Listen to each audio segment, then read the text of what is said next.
Hi friends, రక్షిత Shri YouTube ఛానల్కి welcome అండి. ఈరోజు చేపల పులుసు చేసుకుందామండి. సో ఉల్లిగడ్డలు అయితే కోసుకుంటున్నాను. సో మిక్సీ పట్టుకోవాలి.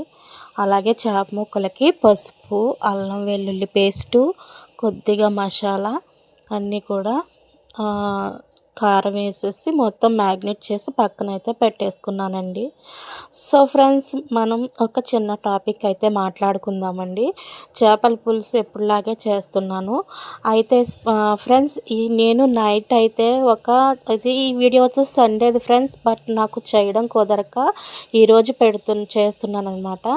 సో నేను మొన్న నైట్ అయితే ఒక న్యూస్ చూశాను ఫ్రెండ్స్. ఒక ఒక ఆమె ఇద్దరు పిల్లల్ని తీసుకొని గట్కేసర్, అదే చల్లపల్లి, అక్కడికి రైల్వే ట్రాక్కి తీసుకెళ్ళి చనిపోయింది. ఇద్దరు పిల్లల్ని గట్టిగా కౌగిలించుకొని మరీ చనిపోయింది.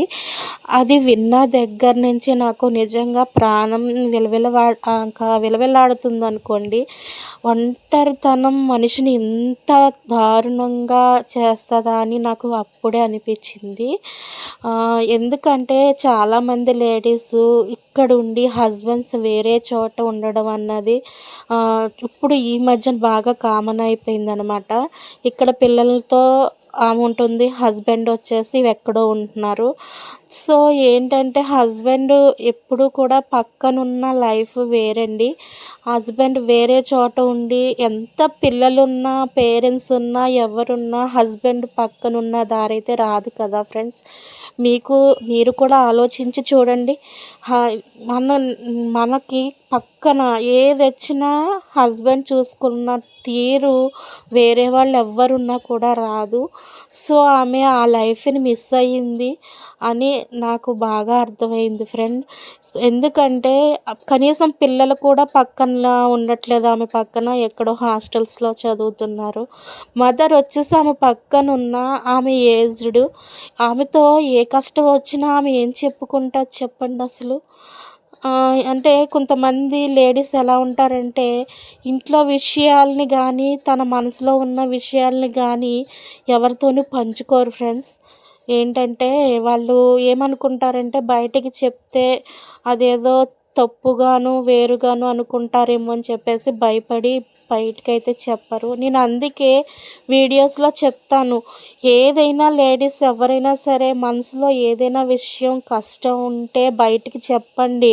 ఆ కష్టం చెప్పి అంటే లోపల ఏదైతే గూడు కట్టుకొని ఉండిపోతుందో ఆ బాధ ఒక్క క్షణం ఆలోచించకుండా చేసి మనిషి ప్రాణాలు తీసే వరకు తీసుకెళ్ళిపోతుంది. మీరు కూడా చూశారు కదా, ఆవిడ విజయరెడ్డి గారు. ఆమె చనిపోవడానికి ఆమె నిజంగా మంచి జాబు, నిజంగా మంచి శాలరీ, డబ్బుకు లోటు లేదు. పిల్లలు మంచిగా ముత్యాలు లాంటి పిల్లలు ఉన్నారు. భర్త చూస్తే మంచిగా సంపాదిస్తున్నారు. కానీ ఇక్కడ నాకు అర్థమైంది ఏంటంటే సంపాదన అన్నది ఒక ఆడదాని మనసుని తృప్తిపరచలేదు అని మాత్రం నాకు ఇక్కడ అర్థమవుతుందండి. మీరు కూడా ఆలోచించండి. చాలామంది లేడీస్ ఏంటంటే హస్బెండ్ పక్కనే ఉన్నప్పుడు వాళ్ళకి వాళ్ళ విలువ తెలియదండి. వాళ్ళు దూరం వెళ్ళిన తర్వాత తెలుస్తుంది. పక్కనున్నంతసేపు నాకు పట్టు చీర కొనలేదు, లేకపోతే బంగారం కొనలేదు, లేకపోతే నాకు అమౌంట్, నేను సరదాగా తిరుగుదామంటే అమౌంట్ ఇవ్వలేదని వాళ్ళని కొంతమంది లేడీస్ టార్చర్ చేస్తూ ఉంటారండి. అలాంటి వాళ్ళు ఏంటంటే దూరంగా వెళ్ళైనా సరే వీళ్ళకి కావాల్సినవి అమర్చాలని చెప్పేసి కొంతమంది జెంట్స్ ఏమో వేరే ఊర్లు వెళ్ళి, వేరే చోట్లకి వెళ్ళి అలాగ సంపాదన అన్నది పిల్లల ఫ్యూచర్స్ గురించి అన్నీ ఆలోచించి చేస్తారు. కానీ ఇక్కడ వాళ్ళు వెళ్ళేది కూడా ఫ్యామిలీ కోసమే వెళ్తున్నారు. పాపం ఫ్యామిలీని అందరినీ దూరంగా ఉండి జెంట్స్ కూడా అంతే కష్టపడుతున్నారు. కానీ కష్టపడడం వేరు, బాధపడడం వేరు కదండి. ఆ బాధనే పాపం ఆవిడ ఎవరితోనూ షేర్ చేసుకోలేకపోయింది. ఒంటరిగా ఫీల్ అయింది. పోనీ నిజంగా కనీసం పిల్లల పక్కన ఉన్న ఆవిడ బతికేవారేమో అనిపిస్తుందండి నాకు, విజయరెడ్డి గారు. సో పిల్లల్ని ఎక్కడో హాస్టల్స్‌లో పెట్టడం వల్ల నిజంగా ఒంటరి లైఫ్ ఎలా ఉంటదంటే అది నాకు కూడా తెలుసండి. ఎందుకంటే కొన్ని రోజులు మా హస్బెండ్ వేరే జాబ్ నిమిత్తం వెళ్ళి 1 ఇయర్ ఉంటే కానీ నా పిల్లలిద్దరూ నా దగ్గర ఉన్నారండి. సో, నేను ఆ టైంలో నా పిల్లల మీదే నా మనసు మొత్తం కూడా పెట్టుకున్నాను. ఆ టైంలో మా హస్బెండ్ పొద్దున్న, సాయంత్రం, నైటు ఫోన్ చేస్తానే ఉండేవారు. ఎక్కడ నేను ఒంటరిగా ఫీల్ అవుతాను అని. అయినా కూడా నాకు నా నా పిల్లలిద్దరిలో పాప, పెద్ద పాప. సో, నాకు అదే ఇప్పుడు పెద్ద సైజు పిల్లలున్నప్పుడు మన బాధ ఏదన్నా ఉన్నా, ఏయన్నా ఉన్నా వాళ్ళతో షేర్ చేసుకోవచ్చు. పిల్లలతో షేర్ చేసుకోవచ్చు. తప్పేం కాదండి. మన పిల్లలు కూడా మనతో ఫ్రెండ్లీగా ఉంటున్నారు, మూవ్ అవుతున్నారు కాబట్టి వాళ్ళతో అన్నా చెప్పుకోండి. ఎవరైనా ఆడవాళ్ళకి ఏదైనా బాధొస్తే అలాగ లోపల పెట్టుకొని కృంగి కృశించిపోయి ఇలాంటి డెసిషన్స్ తీసుకోవద్దు ఫ్రెండ్స్. ఎందుకంటే నిజంగా ఆ పిల్లల్ని కూడా తీసుకెళ్ళి ఆమె అలా చేసేసరికి నాకు చాలా బాధ అనిపించింది. మంచి లైఫ్ అండి. వజ్రాలు లాంటి బిడ్డలు ఉండగా ఆమె అలా చేసిందంటే నిజంగా నాకు చాలా బాధ అనిపించేసింది. వినగానే నిజంగా న్యూస్. ఆవిడ ఎందుకు చనిపోయిందో తెలియట్లేదు, ఎందుకు చనిపోయిందో తెలియట్లేదు అంటున్నారు కానండి, హస్బెండ్ ఇక్కడ లేకుండా వేరే చోట ఉన్నప్పుడు ఆమె సంబంధించిన కుటుంబ సభ్యులు గానీ ఎవరైతే ఉన్నారో ఆమె ఎలా ఉంటుంది, ఏంటి, మూడీగా ఉంటుందా అన్నది కూడా కొంచెం చూసుకుంటా ఉండాల్సింది. సో, ఎలా అయితే ఏమైంది కానీ ఇక ఆమె అయితే ఆమె పిల్లల్ని కూడా తీసుకొని వెళ్ళిపోయింది. ఒక తల్లి మనసు ఎలా ఉంటదంటే తను చనిపోయే ముందు తన బిడ్డల్ని ఎవరైనా ఎలా చూస్తారో ఏంటో భయపడి అలా చేస్తారండి. కానీ దయచేసి లేడీస్ అందరికీ నా రిక్వెస్ట్ ఒకటే, మీ హస్బెండ్స్‌కు సంబంధించి గానీ, మీకేదైనా పర్సనల్ ఏదైనా ప్రాబ్లమ్స్ ఉంటే గనక షేర్ చేసుకోవడానికే ట్రై చేయండి.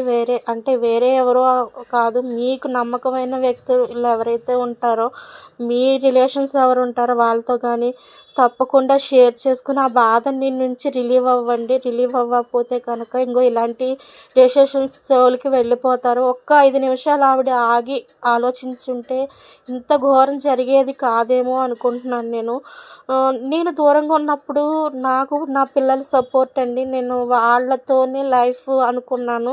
సో, అలాగే ఉన్నాను. 1 ఇయర్ ఎంతో టైం కాదు, 1 ఇయర్ అయినా కూడా మా మా హస్బెండ్‌కి ఇక్కడిక్కడే కాబట్టి సాటర్డే వచ్చేసేవారు. మళ్ళీ సాటర్డే వచ్చేసి మళ్ళీ సండే నైట్ కల్లా బయలుదేరిపోయేవారు. ఎందుకంటే నాకు వర్క్ కంప్లీట్ కాక నేను ఉండిపోవాల్సొచ్చింది ఒక 1 ఇయర్. తర్వాత నా వర్క్ కంప్లీట్ అయిపోయాక నేను కూడా మళ్ళీ మొత్తం ఫ్యామిలీ మొత్తం షిఫ్ట్ చేసుకున్నాం మళ్ళీ మేము. కానీ హస్బెండ్ కొంచెం దూరంలో ఉంటేనే నేను తట్టుకోలేకపోయాను. ఆవిడ ఇంచుమించు 10 ఇయర్స్ నుంచి ఎక్కడో ఉన్న హస్బెండ్ ఆమె లైఫ్ లీడ్ చేస్తుందంటే ఆవిడకి ఎంత బాధ ఉంటదన్నది నాకు బాగా అర్థమైంది. సో, ఎవరైనా సరే ఫ్రెండ్స్ అలాంటి డెసిషన్స్ తీసుకోవద్దు. పిల్లలు కూడా మనకి ఎంతో సపోర్ట్ ఫ్రెండ్స్. పిల్లల్ని చూసుకుంటూ కొన్ని రోజులే కదా అనుకొని లైఫ్ లీడ్ చేయాలండి. స్ట్రాంగ్‌గా ఉండాలి. లేడీస్ అందరూ స్ట్రాంగ్‌గా ఉండడానికే ప్రయత్నించండి ఫ్రెండ్స్. అంతే తప్ప ఇలాంటి డెసిషన్స్ తీసుకోవద్దు. మన పిల్లలు, మనము, మన కుటుంబము బావుండాలనుకున్నప్పుడు కొంచెం నిలబడండి. స్ట్రాంగ్‌గా నిలబడండి. స్ట్రాంగ్‌గా ఉండండి.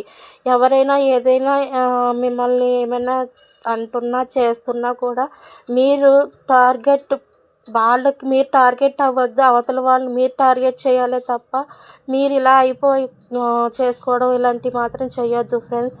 ఒంటరిగా ఉండడం వల్ల ఇన్ని ప్రాబ్లమ్స్, ఇంత దారుణమైన ఘోరమైనలో చూడాల్సొస్తదని నేను అస్సలు అనుకోలేదు ఫ్రెండ్స్.